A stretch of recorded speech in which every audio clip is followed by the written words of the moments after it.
धर्म आध्यात्म की अगली कड़ी में हम पहुंच चुके हैं रांची के पुरुलिया रोड स्थित संत मैरी कैथेड्रल चर्च में।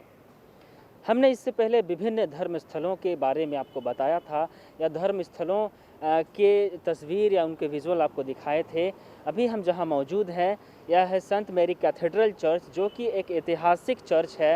यह लगभग 1906 में इसकी बुनियाद रखी गई थी। यहाँ फादर हैं, फादर आनंद डेविड खलको। हम उनसे बात करेंगे और जानेंगे इस चर्च के इतिहास के बारे में।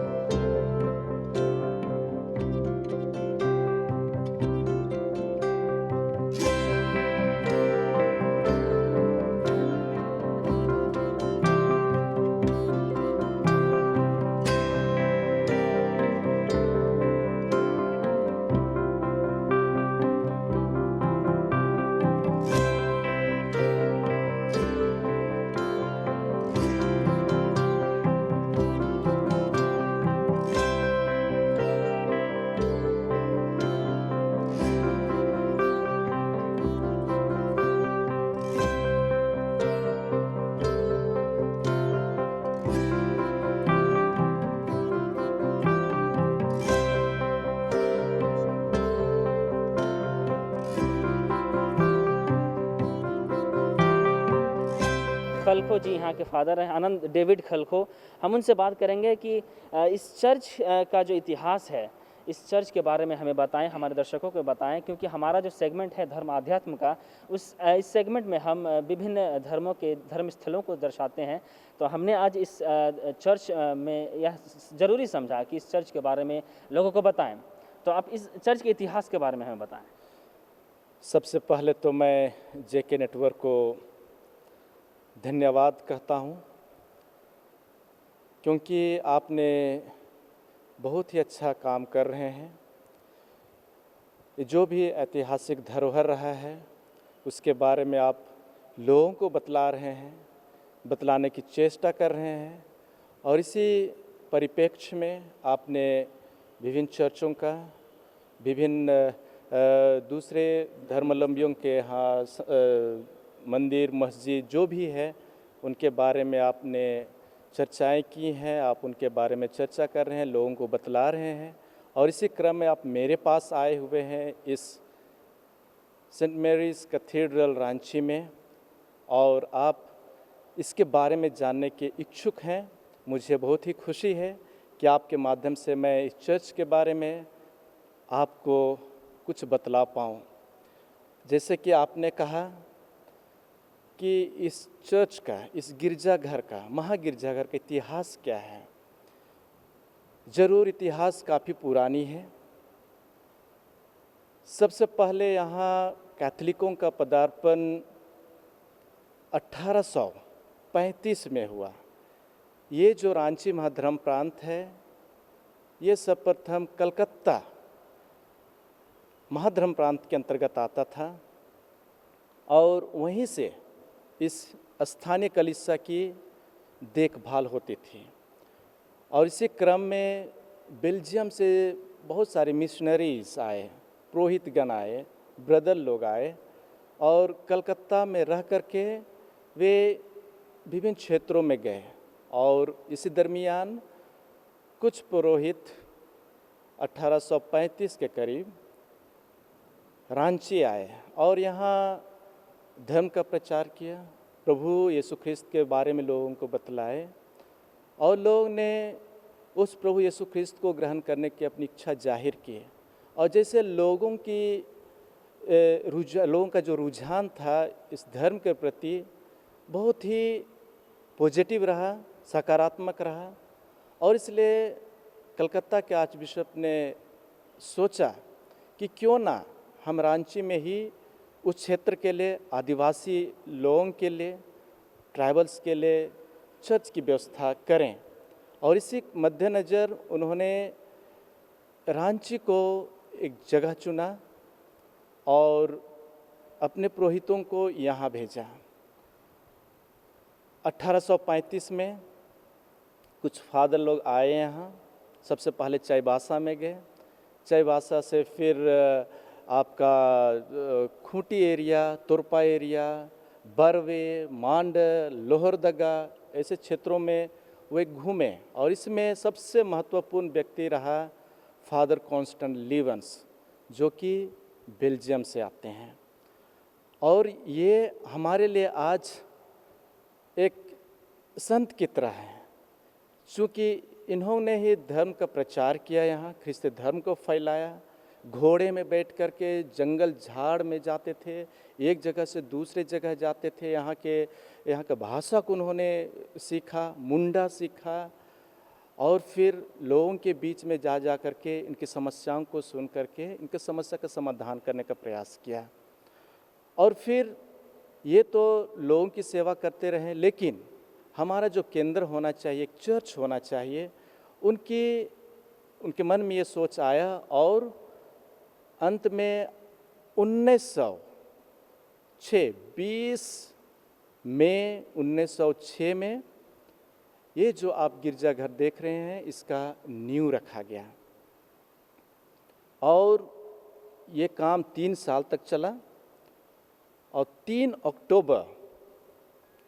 अक्टूबर 1909 में ये गिरजाघर बन करके तैयार हो गया। इस गिरजाघर का नींव कलकत्ता के आर्च बिशप रखे, आर्च बिशप म्यूलमन ने रखा और इसका उद्घाटन ढाका के आर्च बिशप आए। ढाका के आर्च बिशप आकर के 3 अक्टूबर 1909 को इसका उद्घाटन किया। तब से यहाँ के लोगों में और जिज्ञासा बढ़ गई धर्म के प्रति, इस कैथोलिक धर्म के प्रति, और लोग बड़ी संख्या में इस गिरजाघर में प्रवेश करने लगे। ये जो आप स्ट्रक्चर देख रहे हैं, ये जो स्ट्रक्चर है, ये रोमन स्ट्रक्चर है। इसकी जो लंबाई है, इस गिरजाघर की जो लंबाई है, ये 61 मीटर है। 61 मीटर इसकी लंबाई है और इसकी ऊंचाई 35 मीटर है और इसकी जो चौड़ाई है ये 36 मीटर है और इसका जो आकार है ये क्रूस का चिन्ह का आकार है। इसीलिए अगर आप ड्रोन कैमरा से ऊपर जा करके आप देखेंगे तो आपको मिलेगा, या तो सैटेलाइट से आप देखेंगे तो एक क्रूस का चिन्ह दिखाई देगा। उत्तर से दक्षिण, पूर्व से पश्चिम, ऐसा लगता है कि ये क्रूस रखा गया है। और मैं इसलिए भी इसको एक रोमन स्ट्रक्चर कह रहा हूँ, क्योंकि आप देखिएगा यहाँ जो चर्च है, इसका जो आकार है ये गुंबद नुमा है। ये जो रोमन साम्राज्य जो भी उस समय का था, उनका आकार प्राय इसी तरह से बनाया जाता था और इसलिए जो खिड़कियाँ हैं, जो भी यहाँ स्ट्रक्चर है, प्राय गुंबद आकार है। दरवाजे, खिड़कियाँ, सब कुछ आप देख रहे हैं, सब ये गुंबद आकार है और इसलिए ये साबित करता है कि ये रोमन कला को दिखा रहा है, दर्शा रहा है।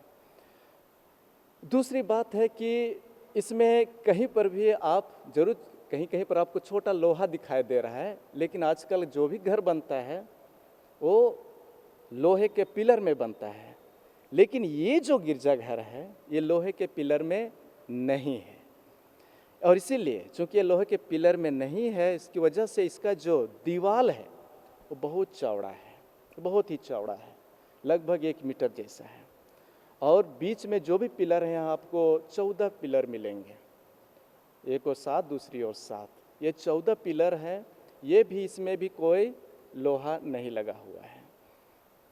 और इसलिए जब हम इस तरह से पढ़ाई करते हैं या तो लोगों से सुनते हैं, अगर इस पर चर्चा करते हैं, तो ऐसा प्रतीत होता है, लोगों का भी कहना, जो लोग आए उनका भी कहना है कि ये एक रोमन स्ट्रक्चर है।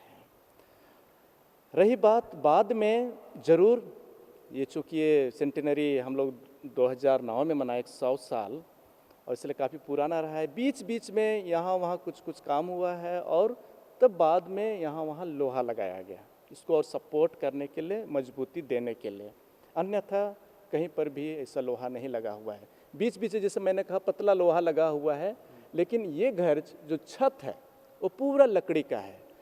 इसका जो क्या कहते हैं, मैं नहीं कह पा रहा हूँ, कलाकृति है। हाँ, ये कलाकृति है, ये भी प्रायः लोहा का होता है, लेकिन यहाँ पर आप देखेंगे ये लकड़ी का ही है, लकड़ी का ही बना हुआ है। और चूंकि ये आदिवासी ट्राइबल क्षेत्र है, यहाँ उस समय लकड़ियों की कमी नहीं थी, और इसलिए लोग लकड़ी को ही एक सहजता जिसको प्राप्त कर पाए, और उसी को इसमें प्रयोग किया गया। जब से बना है तब से कहीं पर भी इस लकड़ी को हटाया नहीं गया है, बस इसको जरूर मेंटेन करके रखा गया है, इसका रखरखाव बढ़िया से किया गया है, इसलिए अभी भी ये सुरक्षित है। लोग दूर दराज से आए, जैसे बरवे, मांडल, लोहरदगा, उधर आपका तोरपा, उस क्षेत्र से लोग आए और इस गिरजाघर को बनाए। आज जो लकड़ी का प्रयोग हुआ है, इसको बनाने के लिए जो आए, इनको रखा गया बगल में आर्च बिशप्स हाउस के ठीक सामने, जिसका नाम आज भी बड़ी टोली रखा गया है। यही काम करने वाले लोग उसी जगह में रखते थे, और इसलिए उन्हीं के द्वारा उस टोला को रखा गया नाम बड़ी टोली, और इसलिए उस टोली का और इस चर्च के साथ गहरा संबंध है। अब रही बात कि यहाँ ज़रूर बहुत सारे चीज़ परिवर्तन होता ही गया, और जैसे जैसे आपको अब देख रहे हैं, पहले ये गिरजाघर दूसरा रूप में था, अभी फ़िलहाल ही बीते साल ही ये नया रूप दिया गया। और जब और एक चीज़ मैं बतलाने भूल गया, जब इस गिरजाघर को बनाया गया तो इस गिरजाघर का नाम दिया गया, और उस गिरजाघर का नाम रहा माता मरियम निष्कलंक गर्भागमन। माता मरियम जो यीशु की माँ है, और क्या होता है? इसको हम इंग्लिश में कहेंगे इमैकुलेट कंसेप्शन, और हिंदी में कहेंगे तो निष्कलंक गर्भागमन। बाइबल कहता है कि माता मरियम जो माँ बनी, यीशु ख्रिस्त की माँ बनी, ये साधारण माँ नहीं थी।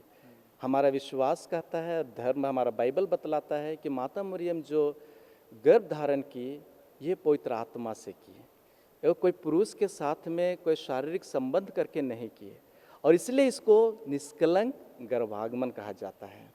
और इसलिए इस गिरजाघर को चूंकि उसी का नाम दिया गया है, और इसलिए हमने उसका मूर्ति, सबसे बड़ा मूर्ति चर्च में सबसे ऊपर वेदी के ऊपर डाला गया है, और आज भी माता मरियम हमारे लिए प्रार्थना करती हैं। उसी के नाम से ये गिरजाघर समर्पित है। बहुत बहुत धन्यवाद आपका फादर कि आपने समय निकाला और हमें जानकारियाँ दी। आपने सुना फादर डेविड खलखो को, उन्होंने इस चर्च की खूबियों के बारे में बताया, इस चर्च के इतिहास के बारे में बताया। चूँकि अभी कोविड-19 की वजह से लोगों का आना जाना नहीं है, चर्च पूरी तरह से बंद है। आप विजुअल के द्वारा भी देख सकते हैं कि यहाँ लोग आते ही नहीं हैं बिल्कुल, क्योंकि बंद है चर्च। और यह बात साफ हो गई कि सबसे पहले इस चर्च की बुनियाद जो रखी गई थी, बेल्जियम से पॉप आए, कलकत्ता से विभिन्न जगहों पर गए। उसके बाद फिर रांची में भी एक चर्च का स्थापना हुआ, और यह चर्च का जो है सेंट मैरी चर्च, जो रांची के पुरुलिया रोड में स्थित है। फादर की सारी बातों को सुनने के बाद यह बात सामने आई कि यह चर्च वाकई ऐतिहासिक धरोहर है, और यह दर्शाती है कि किस प्रकार पुराने ज़माने में जो मोन्यूमेंटल स्ट्रक्चर दिया जाता था, इस चर्च में भी उस मोन्यूमेंटल स्ट्रक्चर को काफ़ी बखूबी दिखाया गया है। बने रहें हमारे जेके न्यूज़ नेटवर्क के साथ। हम इस तरह की खबरें, इस तरह की ऐतिहासिक धरोहर और इस तरह की जगहों को जो विभिन्न धर्म स्थलों को जोड़ती है, चाहे वो किसी भी धर्म हो, हम इस ऐतिहासिक धरोहर को आपके सामने लाते रहेंगे और दिखाते रहेंगे। आप बने रहें, हम अगले कड़ी में पहुंचेंगे एक नया जगह और दिखाएंगे आपको धर्म से जुड़ी आध्यात्मिक चीज़ें। कैमरामैन गौरव के साथ मैं मोहम्मद फैसल, जेके न्यूज़ नेटवर्क, रांची।